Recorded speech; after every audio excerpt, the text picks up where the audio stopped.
Alright, so this recipe is a really exciting recipe because it's a personal favorite and it has a really lovely story to it. Now, when you go to our coastal barangays, people will tell you about the seasons of when they catch the best fish. Look at all that. Oh, they smell so good. They smell so fresh. Now, on the other side of that is the habagat season. It's when the waves are too high and the winds are too strong for people to go out to sea and catch fish. So our fishermen would go to the mountains and pick these beautiful bananas that I have right here. These are basically plantains. They're not quite bananas, but for us they're like bananas. They kind of taste like bananas, and they'll get them when they're still green. So these ones have been sliced. You can cut them up into chunks or any shape you want. I like them in lengthways slices. So put them in a pot. And this recipe is so easy because the next ingredient is just coconut milk and of course a little bit of salt.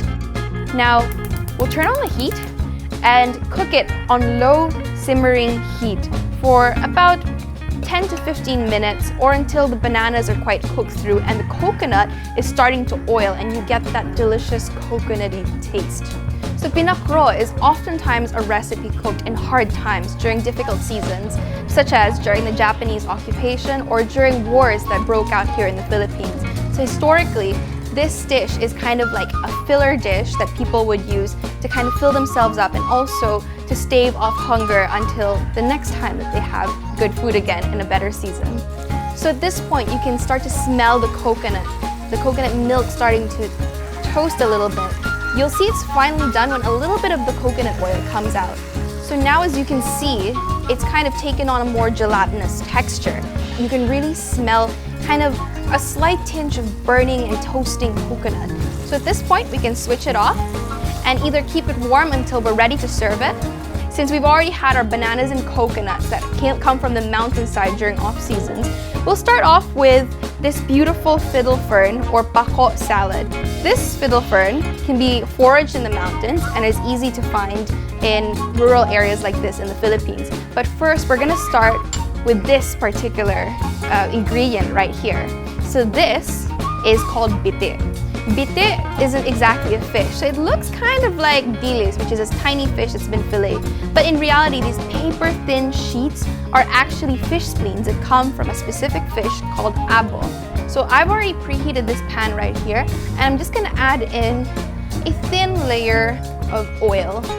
Now you have to pay attention because this goes really fast and it puffs up really quick. So you have to be sure that it doesn't quite burn as you're frying it. Now because it's dry, it won't sizzle as much. Now they puff up a lot like popcorn or Rice Krispies, and you can smell that fishy umami aroma coming from them. Now it's already taken on this golden hue, and that's when you want to take it out of the pan. Now we'll set this aside as we make our salad. We're going to be using this. This is kind of a coconut vinegar that's been spiced in chili. So we're just going to put in our vinegar. And we're going to season it with some sugar, some pepper, and a little bit of oil so that it sticks to our leaves and it starts to kind of incorporate in the salad properly. So it's very much like a typical salad vinaigrette. So the oil, the vinegar, and kind of like the water content will just come together until you see those tiny microparticles of oil, and that will mix perfectly with our salad. These are basically just sliced red onions. And here we have some tomatoes that have been wedged up. Of course, we have to season it with a little bit of salt here at this stage. Now, we have our emulsified vinaigrette. We'll just pour it over the salad, and you want to kind of marry the flavors. So with that, we're just gonna toss them together with 2 wooden spoons. Now I think I would like a little bit more red onions. You could also add green mangoes for a bit of a pickled flavor if you like that kind of note of vinegar. And we're ready to serve it with our pinakro. So finally, we're going to plate it. These fiddle ferns have a beautiful kind of herb-like aroma. Top it off with a little bit of these tomatoes. I just love the bright spot that the tomatoes give for this recipe. Of course, finally, one of our special ingredients, the bite. You just top it off. On one side, a very creamy slightly starchy, sweet plantain side.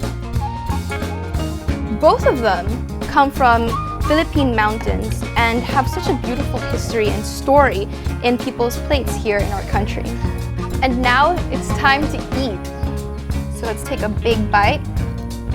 The flavors just burst. It's so fresh, and you really get that sense of the flavor of green. It's so creamy, and it's almost like a starch, like a potato, and it's absolutely delicious.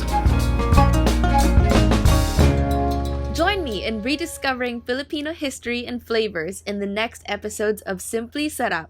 Visit the DFA official sites for more details.